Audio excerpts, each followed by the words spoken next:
Bienvenidos de nuevo a ustedes. Vamos a concentrarnos ahora en la lectura para hoy de Gálatas capítulo 3, versículos 13 al 14. Y bueno, Gálatas era un libro muy especial por ejemplo, para Martín Lutero. En este mes de octubre celebramos el inicio de la Reforma y fue Gálatas, el libro que realmente impactó a Lutero, algunas verdades que la iglesia no estaba enseñando en aquel tiempo. En Gálatas vemos en esta lectura del capítulo 3, Pablo menciona a Abraham. Abraham fue, entre él y Moisés, eran las personas más destacadas del judaísmo. Cada judío sabía quién era Abraham. Abraham era el padre de la raza judía, era el padre de la nación, llamado por Dios para ser padre de una nación grande, aunque tenía 75 años y una esposa estéril y ningún hijo cuando el Señor lo llamó. Pero vas a ser padre de una nación grande. Y todos los judíos tienen ese orgullo de ser llamados hijos de Abraham. Somos hijos de la nación que Dios escogió. Pero muchos de ellos tendían a despreciar a los no judíos, a despreciar a los gentiles que no eran de la raza de Abraham. Y en Galacia, una provincia del Imperio Romano, se habían fundado iglesias cristianas. Y Pablo aquí se dirige a los Gálatas, y la mayor parte de ellos eran gentiles. No eran judíos, sino gentiles. Pero un grupo había infiltrado sus congregaciones diciéndoles, no es tan fácil ser salvo como simplemente creer en Jesús. Tiene que hacer cosas. Tiene que hacerse un judío, tienes que obedecer la ley de Moisés, tal como nosotros siempre lo hemos hecho, los judíos. Hacerte judío primero y después puedes salvar por medio de la fe en Cristo. Pero Pablo les dice aquí rotundamente que no. Las bendiciones prometidas a Abraham son para todo el mundo, no solamente para los gentiles, no solo para los judíos, sino también para los no judíos, para personas como nosotros. Y un don dado gratuitamente por la fe en Jesús. Cristo nos rescató de la maldición de la ley al hacerse maldición por nosotros. Pues está escrito, maldito todo el que es colgado de un madero.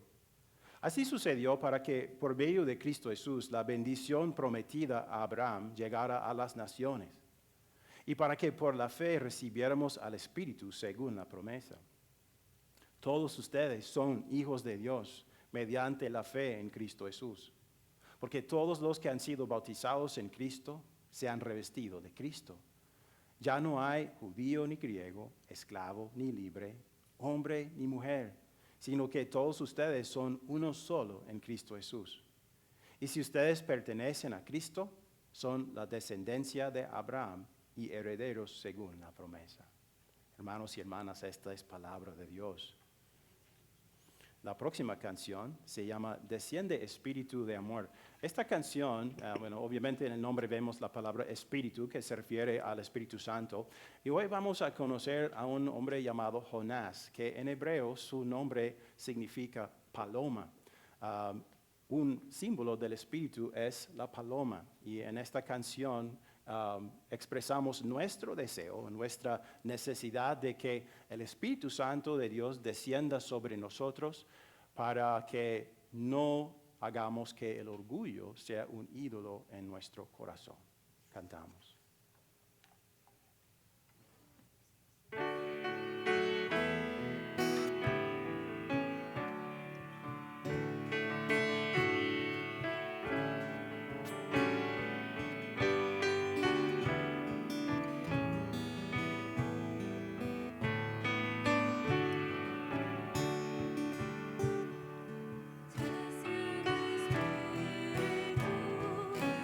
de amor,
bienvenido. Si acaba de unirse a nosotros.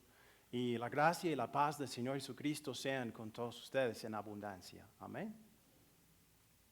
El país en que nosotros vivimos, yo sé que muchos no son de este país, pero el país en que vivimos se llama los Estados Unidos de América. Pero me parece que ahora vivimos en los Estados divididos de América. Estamos unidos constitucionalmente, pero de muchas otras maneras vivimos en polos opuestos.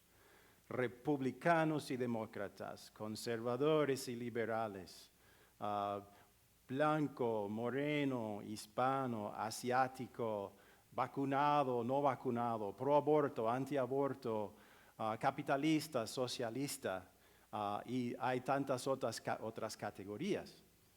Me parece que este país ha llegado a ser un país de nosotros y ellos. Aquí estamos nosotros somos buenos, ellos son malos. Cada grupo desprecia al otro grupo y muestra su desprecio de varias maneras, a veces de maneras violentas. Y la causa de todo esto, podemos trazar la causa al pecado humano, que es la causa de todo problema en este mundo. Pero yo creo que en especial hay un problema con el orgullo pecaminoso humano. Mencioné que hay un orgullo bueno, o sea, cuando me siento satisfecho por haber hecho algo bien, pero se vuelve orgullo pecaminoso cuando digo yo soy mejor que tú, porque tú no piensas como yo, o por cualquier manera. Entonces, este orgullo pecaminoso puede estorbar las relaciones humanas y crear divisiones, a veces donde no deben existir. Hoy vamos a examinar la vida de un tal Jonás. ¿Quién ha oído de Jonás? Bastante famoso por una razón, pero vamos a ver que esa parte no es el enfoque del libro. Pero Jonás, aunque era un profeta del Señor mismo, tenía un gran problema. Su problema era su orgullo. Y ese orgullo estorbaba su relación con el Señor y con los demás. Y no podía hacer bien el trabajo que el Señor le dio. Jonás vivió aproximadamente 750 años antes de Cristo en Israel, cuando todo iba bien, bastante bien, económica, políticamente. Pero había una amenaza en el horizonte. Esa amenaza era el poder creciente de la nación de Asiria. Y esa nación amenazaba no solo a Israel, sino a todas las naciones en ese vecindario. Y los asirios eran conocidos como personas como violentas y crueles. Entonces, eso nos da el contexto para empezar. En Jonás 1, 1 a 3. La palabra del Señor vino a Jonás, hijo de Amitai. Anda, ve a la gran ciudad de Nínive, uno de los capitales de Asiria, y proclama contra ella que su maldad ha llegado hasta mi presencia. Jonás se fue, pero en dirección a Tarsis, para huir del Señor. Bajó a Jope, donde encontró un barco que zarpaba rumbo a Tarsis. Pagó su pasaje y se embarcó con los que iban a esa ciudad, huyendo así del Señor. ¿No se supone que cuando un profeta del Señor recibe un encargo, lo obedece y lo hace? Supuestamente, ¿verdad? Pero este no. Recibe esa misión de ir a la ciudad de Nínive y va en dirección opuesta, muy opuesta. Tarsis era la ciudad más lejana conocida a un israelita en aquel tiempo, en la costa suroeste de España, a 3,200 kilómetros de Israel. Entonces, él hace esto. En vez de seguir las instrucciones del Señor, huye de él. Pero yo creo que si, por ejemplo, preguntáramos a los niños que acaban de salir para participar en nuestro ministerio para niños, ¿es posible huir del Señor? Estoy seguro que ellos responderían, no seas tonto, Dios está en todas partes, no se puede huir de Él. Pero este profeta huye del Señor y hasta ahora no sabemos por qué huye, vamos a enterarnos más tarde, pero huye y entonces paga su pasaje, embarca y después cuando zarpa el barco, él baja las entrañas del barco y se duerme. Su conciencia está tan adormecida y él está tan deprimido por su rebelión contra el Señor que se duerme. Y mientras está dormido, ¿qué pasa? El Señor manda una tormenta, la tormenta de tormentas, la más fuerte que estos marineros jamás han experimentado en sus vidas. Y ellos adoran muchos dioses y concluyen de que uno de esos dioses tiene que ser muy enojado con uno de nosotros. Pero ¿cómo vamos a saber quién es? Entonces echan suertes. Y la suerte le cae a, adivinen quién, a Jonás. ¿Okay? Entonces él es el responsable. Y entonces lo despiertan y dicen, ¿quién eres tú y qué has hecho? Y él dice, yo adoro al Señor que hizo la tierra y el mar. Y leemos ahora, al oír esto, los marineros se aterraron aún más. Y como sabían que Jonás huía del Señor, pues él mismo se lo había contado. Le dijeron, ¿qué es lo que has hecho? Pero el mar se iba enfureciendo más y más. Así que le preguntaron, ¿qué vamos a hacer contigo para que el mar deje de azotarnos? Tómenme y láncenme al mar, y el mar dejará de azotarlos, les respondió.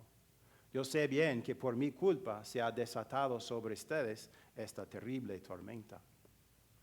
Hoy estamos leyendo porciones de Jonás. Recomiendo que lea el libro entero, solamente 58 versículos, muy, muy corto.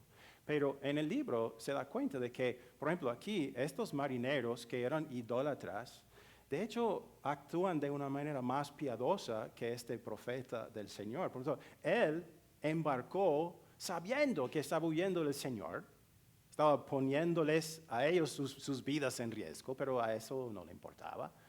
Estos marineros se preocupan más por su relación con los dioses que Jonás con el Señor, y ellos no quieren lanzarlo al mar. De hecho, tienen miedo de hacer eso porque saben que será un pecado o creen que será un pecado. Entonces, hacen todo lo posible por hacer volver el barco a la tierra, pero nada funciona. Y el mar sigue enfureciéndose más y más. Y al fin, ellos concluyen que esta debe ser la voluntad de Dios, que no hay otro remedio. Su mismo profeta nos ha dicho, láncenme al mar. Entonces, antes de lanzarlo al mar, oran al Señor, el Dios de Jonás, pidiéndole perdón por tomar la vida de este hombre. Por favor, no tomen en cuenta este pecado nuestro, no nos condenen por haber hecho esto. Entonces lo lanzan al mar y ¿qué pasa? Inmediatamente, todo se tranquiliza. El mar se calma y ellos quedan pasmados por el poder del Señor y lo adoran. Pero ellos, por supuesto, creen que Jonás está muerto, con razón, ¿no? Pero el barco de rescate ya iba en camino. Leemos, el Señor por su parte dispuso un enorme pez para que se tragara a Jonás, quien pasó 3 días y 3 noches en su vientre. Entonces Jonás oró al Señor su Dios desde el vientre del pez. Esta horrible experiencia, horrible, ¿no? Pasar 3 días en el estómago de un pez, fue en realidad un acto de gracia, un acto de amor inmerecido. Jonás merecía hundir al fondo del mar y morir ahí, pero el Señor mandó este pez para rescatarlo, porque no quería que muriera en este estado de rebelión, huyendo de él. Y después de 3 días, el Señor le dice al pez que vomite a Jonás a tierra seca y está otra vez sobre tierra seca. ¿Y ahora qué? ¿Qué piensan que va a hacer el Señor? Decirle, me lavo las manos de ti, vete, ya no quiero usarte. No, dice, todavía tengo un uso para ti. Vamos al capítulo 3. La palabra del Señor vino por segunda vez a Jonás. Anda, ve a la gran ciudad de Nínive y proclámale el mensaje que te voy a dar. La misma misión. ¿Okay? Jonás se fue hacia Nínive conforme al mandato del Señor. Ahora bien, Nínive era una ciudad grande y de mucha importancia. Jonás se fue internando en la ciudad y la recorrió todo un día, mientras proclamaba, dentro de 40 días Nínive será destruida. Y los ninivitas le creyeron a Dios, proclamaron ayuno y desde el mayor hasta el menor se vistieron de luto en señal de arrepentimiento. Entonces, el Señor dice, ok, quiero usarte otra vez. Entonces, ve a Nínive y por fin él obedece. Y sucede algo maravilloso, algo increíble. Una ciudad llena de idólatras, de personas que no conocían al verdadero Dios, escucha el mensaje de Jonás y se arrepiente. Increíble. Y que muestra el poder de la palabra de Dios. Si, por ejemplo, todos los incrédulos que viven en Doral fueran a arrepentirse hoy, ¿cómo nos sentiríamos? Alegres. Entonces, Jonás debió sentirse alegre. Veamos. Pero esto disgustó mucho a Jonás y lo hizo enfurecerse. Así que oró al Señor de esta manera. Oh Señor, ¿no era esto lo que yo decía cuando todavía estaba en mi tierra? Por eso me anticipé a huir a Tarsis, pues bien sabía que tú eres un Dios bondadoso y compasivo, lento para la ira y lleno de amor, que cambias de parecer y no destruyes. Así que ahora, Señor, te suplico que me quites la vida. Prefiero morir que seguir viviendo. Creo que ahora sabemos por qué huía Jonás, ¿no? Huía porque él conocía muy bien al Señor. Sabía qué clase de Dios era. Como muchos judíos de aquella época. Él pensaba que solamente Israel, los descendientes de Abraham, merecían y eran dignos del amor, de la misericordia y de la gracia del Señor, y no los otros pueblos. Veían a los otros pueblos del mundo y decían, ellos son idólatras, cometen pecados horribles, solo merecen la condenación eterna del Señor. Era cierto que cometían esos pecados y eran idólatras, pero ese orgullo espiritual dentro de él, que había llegado a ser un orgullo nacionalista también, odiaba a esas personas y no podía verlas de la manera en la que la veían el Señor. Tenía el orgullo espiritual y había llegado a ser un ídolo en su corazón. Entonces, él sabía que si yo voy a Nínive y yo predico este mensaje, puede ser que ellos respondan, se arrepientan y después el Señor, ¿qué va a hacer? Él los va a perdonar y yo no puedo tolerar eso. Y cuando sucede, se enfurece con el Señor. ¿Vas a mostrar misericordia a ellos? A ellos. Entonces salen de la ciudad. Su misión cumplida. Y todo salió según lo quería el Señor, pero él está disgustado. Sale de la ciudad y construye una enramada. Porque se dice, voy a esperar los 40 días. Voy a esperar que el Señor sí los condene. Entonces construye su enramada para brindarle un poco de sombra y espera. Y espera. Y espera. Y espera y nada pasa. Pero él se pone miserable. Porque hace mucho calor. Entonces el Señor tiene misericordia de Jonás y hace crecer una planta bien rápidamente para brindarle sombra. Entonces Jonás está cubierto de sombra. Qué paraíso ahora. Tengo sombra, estoy muy cómodo aquí esperando que el Señor mate a estos malvados. Pero el Señor también mandó un gusano para comerse la planta y rápidamente se marchitó y murió. Entonces Jonás está enfurecido a causa de la planta, enfurecido con el Señor porque no ha destruido a los malvados ninivitas todavía. Y el Señor le habla en el capítulo 4. El Señor dijo, tú te compadeces de una planta que sin ningún esfuerzo de tu parte creció en una noche y en la otra pereció. Y de Nínive, una gran ciudad donde hay más de 120,000 personas que no distinguen su derecha de su izquierda y tanto ganado, ¿no habría yo de compadecerme? Quiero que pienses en esta pregunta por un minuto. No me digas la respuesta, por favor, pero en tu opinión, ¿quiénes son las peores personas del mundo? Creo que cada uno tiene en su mente la idea de que hay cierto grupo que es el peor grupo de personas de todo el mundo. En tu opinión, ¿quiénes son esas personas? No me lo digan. Okay. Ahora, ¿qué tal si el Señor se te apareciera y te dijera, ve a ese grupo a decirles que yo las amo y las quiero en el cielo? Eso es exactamente lo que el Señor le pidió a Jonás. Y a Jonás no le gustaba esa idea porque estaba tan lleno de orgullo pecaminoso, orgullo espiritual, que se había convertido en orgullo nacionalista. Él odiaba a esos ninivitas, a los asirios, porque eran idólatras y pecadores y cometían muchos pecados detestables contra el Señor. Pero ¿qué pasaba? No se daba cuenta de que el Señor le había mostrado tanta misericordia a él. Le mandó el pez para rescatarlo, le dio otra oportunidad para servirlo, mandó esa planta para darle sombra, pero eso no está en su mente. No se da cuenta de qué tan misericordioso ha sido el Señor con él, o cree que esa misericordia es solamente para él. Y no se da cuenta de que hay un ídolo en su propio corazón. Él también es ídolo, es idólatra, porque tiene ese orgullo en su corazón que se niega a ver a las personas de la misma manera que el Señor las vea, que vea a las personas no como objetos de su amor, gracia y misericordia, sino solamente como objetos de su ira y su castigo.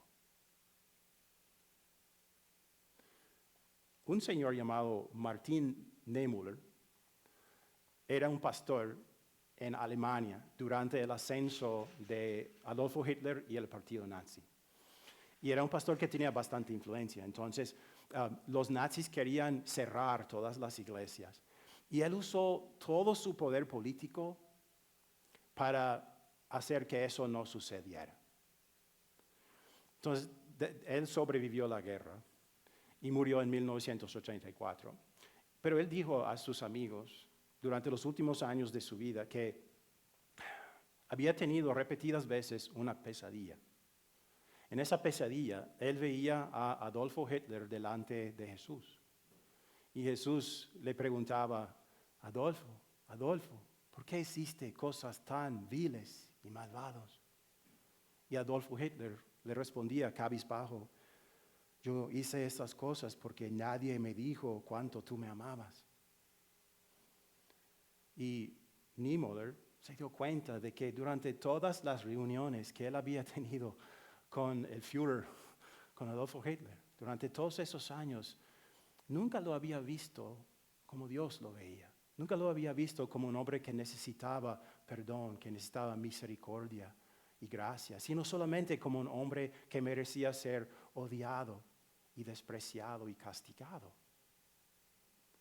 A nosotros también esto nos puede suceder. Podemos olvidarnos de cuánto nosotros, cada uno de nosotros necesita la gracia de Dios. El diablo nos tienta, ¿verdad? Él quiere tentarnos a compararnos con todos los demás, a decir, aquí nosotros, los que creemos en Él, que llevamos vidas buenas, vamos a la iglesia todos los domingos, somos buena gente, y ellos, que no lo son. Quiere que nos comparemos con ellos y a verlos como personas que no merecen, que no son dignos de su amor. Solo nosotros somos dignos de su amor. Pero a veces nos olvidamos de que nosotros en un tiempo estamos en la misma situación que ellos. Pablo dice en 1 Corintios 6, ¿no saben que los malvados no heredarán el reino de Dios? No se dejen engañar, ni los fornicarios, ni los idólatras, ni los adúlteros, ni los sodomitas, ni los pervertidos sexuales, ni los ladrones, ni los ávaros, ni los borrachos, ni los calumniadores, ni los estafadores heredarán el reino de Dios. Y eso eran algunos de ustedes. Pero ya han sido lavados, ya han sido santificados, ya han sido justificados en el nombre del Señor Jesucristo y por el Espíritu de nuestro Dios. Esa lista no está completa. Hay muchos otros pecados que se podrían agregar a ella, ¿verdad?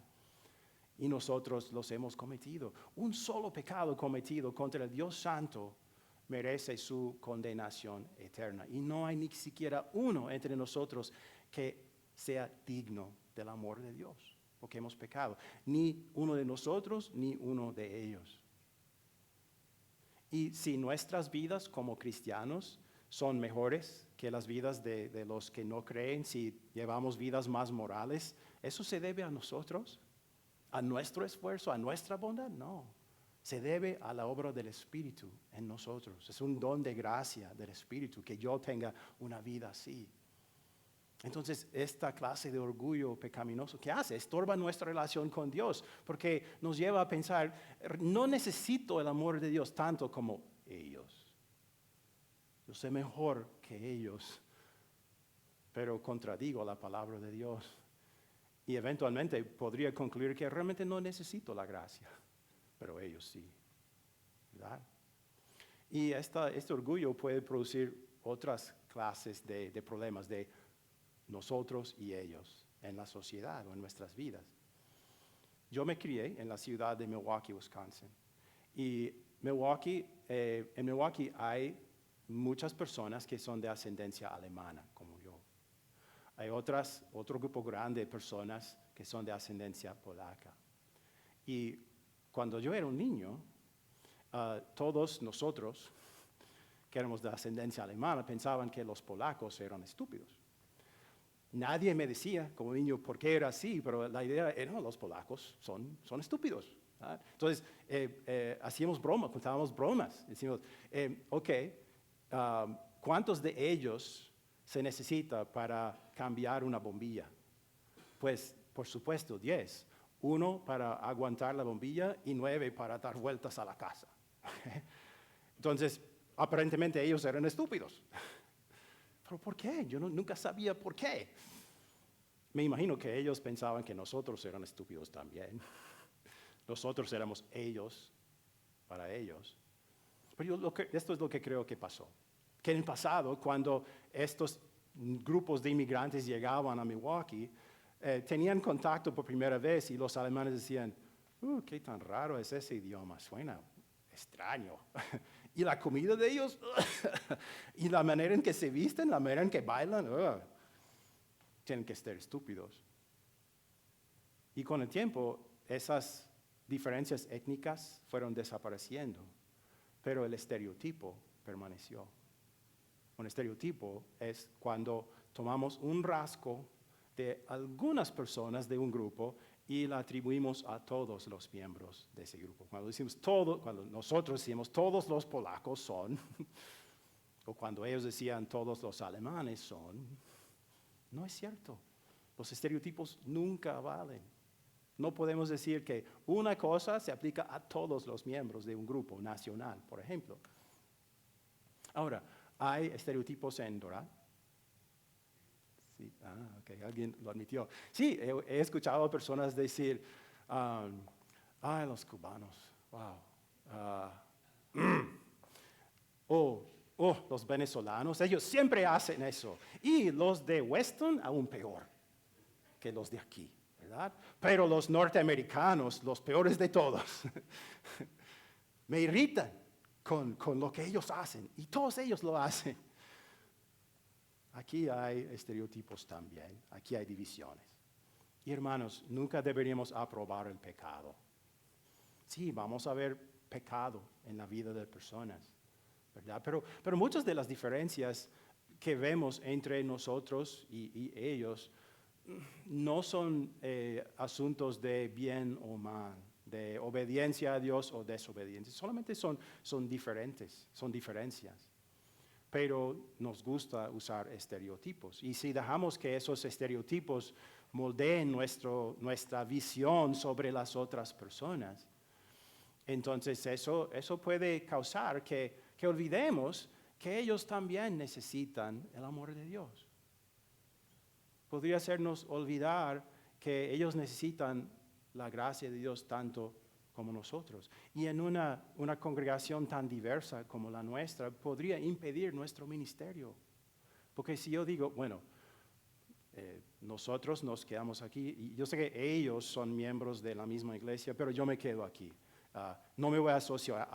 Vamos a estar en la misma iglesia, pero no me voy a asociar con ellos. ¿Qué hace? Nos hace como Jonás. con la misma actitud de altivez espiritual, ¿no? Y estorba la misión, porque Jesús quiere que obremos todos juntos, que nos amemos unos a otros. Eso es lo que vamos a ver en el último himno para hoy. Estorba la misión. Pero cuando Dios nos cambia, ocurren cambios grandes. Jonás no podía imaginarse en la misma iglesia con los ninivitas. Y muchos cristianos no pueden imaginarse en la misma iglesia con ellos. Pero Dios hizo algo por medio de Jonás. Esto tenemos que concentrarnos en esto. ¿Okay? Porque cuando Dios mandó a ese pez a vomitar a Jonás a la tierra, hizo una declaración. Hablo en serio. Hizo una declaración a toda la humanidad. Cuando mandó a ese pez a vomitar a Jonás a la tierra, le dijo a todos los seres humanos: yo los amo tanto que yo, Dios, voy a pasar 3 días y 3 noches en un lugar mucho más oscuro y horroroso, en una tumba, muerto, porque los amo todos, a todos ustedes tanto. Jonás recibió algo que no merecía, ¿verdad? Cuando Dios lo rescató por medio de ese pez. Jesús recibió algo que no merecía cuando murió crucificado por nuestros pecados. Pero su salida de la tumba es la prueba de que todos nosotros, todos los seres humanos, hemos recibido algo que no podríamos nunca merecer o ganar. El perdón completo de Dios, un lugar en su mesa para siempre, aunque nosotros somos mendigos que no merecemos nada. Eso es lo que Dios declaró. Usted lo puede tomar a pecho, porque se lo declaró a usted también. Y algún día en el cielo no habrá nosotros y ellos, solamente nosotros. Esa división ya se habrá hecho en el día del juicio y ya ni pensaremos en eso. Será solamente nosotros. Y Dios, eso es lo que Dios quiere, que seamos nosotros, una sola familia que cree en Jesús, el Hijo de Dios, el Salvador del mundo, y seamos una familia nosotros por toda la eternidad. Algún día será, para los que creemos en Jesús. Y aquí todavía hay divisiones. La falta de divisiones en el cielo será un cambio bienvenido, ¿verdad? Pero aquí todavía hay. Pero aún así, Dios puede hacer cambios por medio de nosotros. Porque increíblemente nosotros también pasamos 3 días y 3 noches con Jesús. Leamos Romanos 6, 3 al 4. ¿Acaso no saben ustedes que todos los que fuimos bautizados para unirnos con Cristo Jesús, en realidad fuimos bautizados para participar en su muerte? Por tanto, mediante el bautismo fuimos sepultados con Él en su muerte, a fin de que así como Cristo resucitó por el poder del Padre, también nosotros llevemos una vida nueva. Entonces, cuando Dios humilla nuestro orgullo, y cuando la fe en Cristo crece en nuestros corazones, su Espíritu nos hace personas diferentes, nos da una vida nueva y llevamos una vida nueva. Y ahora Él nos hace personas que en vez de sentarnos bajo la sombra de nuestra enramada, criticando, condenando a todas las personas, a ellos, podemos decir, podemos verlos con los ojos de Dios. En vez de huir de ellos, ir corriendo hacia ellos para decirles: ustedes tienen un Dios también que va corriendo hacia ustedes con pasión, con celo, porque cela sus corazones también y quiere reinar en sus corazones por la fe también. Él los ama tanto que me ama a mí. Esa es la novedad que Dios puede producir en nosotros, de ver a las personas como Él las ve. Ahora, puede ser que vivamos en los estados divididos de América. Puede ser. Pero como cristianos, y en la iglesia cristiana, todo es diferente. Anteriormente les dije, imagínate que Dios se te aparece y te dice: te voy a mandar a este grupo de personas que son las peores personas del mundo, para que tú les digas que yo las amo y las quiero en el cielo para siempre. pero no es teórico, no es imaginario, es la realidad. Esa es la misión que Dios nos da, para ir a todos con su evangelio, con su gracia. Entonces, quizás hoy todos podríamos, en privado, decirle una oración al Señor y decirle: Señor, mándame una de esas peores personas a mi vida, para que yo le pueda decir a Él cuánto tú le amas, y para que yo le pueda decir a Él: ¿por qué no vienes a ser uno de nosotros? Amén.